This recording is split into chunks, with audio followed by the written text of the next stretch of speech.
Hello friends, welcome to Girish Infotech YouTube channel. Friends, Congress ಸರ್ಕಾರ ನೀಡಿರುವಂತಹ 5 ಪ್ರಮುಖ ಗ್ಯಾರಂಟಿಗಳಲ್ಲಿ ಅನ್ನಭಾಗ್ಯ ಯೋಜನೆ ಬಹಳ ಮುಖ್ಯವಾದ್ದು.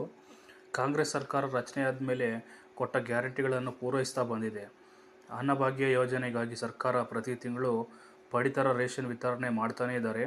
ಆದರೆ ರಾಜ್ಯದಲ್ಲಿ ಪಡಿತರ ಕೊರತೆ ಇರುವುದರಿಂದ ಪಡಿತರವನ್ನು ವಿತರಣೆ ಮಾಡೋಕ್ಕೆ ಆಗದೇ ಇದ್ದ ಕಾರಣಕ್ಕಾಗಿ ಪಡಿತರಕ್ಕೆ ಬದಲಾಗಿ ಹಣವನ್ನು DBT ಮೂಲಕ ಪ್ರತಿ ಮನೆಯ ಯಜಮಾನಿ ಅಕೌಂಟ್ಗೆ ಡೈರೆಕ್ಟಾಗಿ DBT ಟ್ರಾನ್ಸ್ಫರ್ ಮಾಡ್ತಾಯಿದ್ರು. ಆದರೆ ಇನ್ನು ಮುಂದೆ ಈ ಹಣ ಕೊಡುವುದು ಅನುಮಾನವಾಗಿದೆ.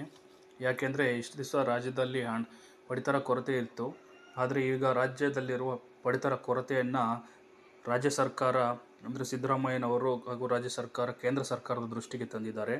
ಇದನ್ನು ಗಮನಿಸಿದಂತಹ ಕೇಂದ್ರ ಸರ್ಕಾರ ಇಷ್ಟು ದಿನದ ನಂತರ ರಾಜ್ಯಕ್ಕೆ ದಾಸ್ತಾನು ನೀಡುವುದಾಗಿ ಒಪ್ಪಿಗೆ ನೀಡಿದ್ದಾರೆ. ಆದ್ದರಿಂದ ಇನ್ನು ಮುಂದೆ ರಾಜ್ಯ ಸರ್ಕಾರ ಪಡಿತರದ ಹಣಕ್ಕೆ ಬದಲಾಗಿ ಡೈರೆಕ್ಟಾಗಿ ಪಡಿತರವನ್ನೇ ವಿತರಣೆ ಮಾಡಬಹುದು ಅಂತ ವರದಿಗಳು ಹೇಳ್ತಾ ಇದ್ದಾವೆ.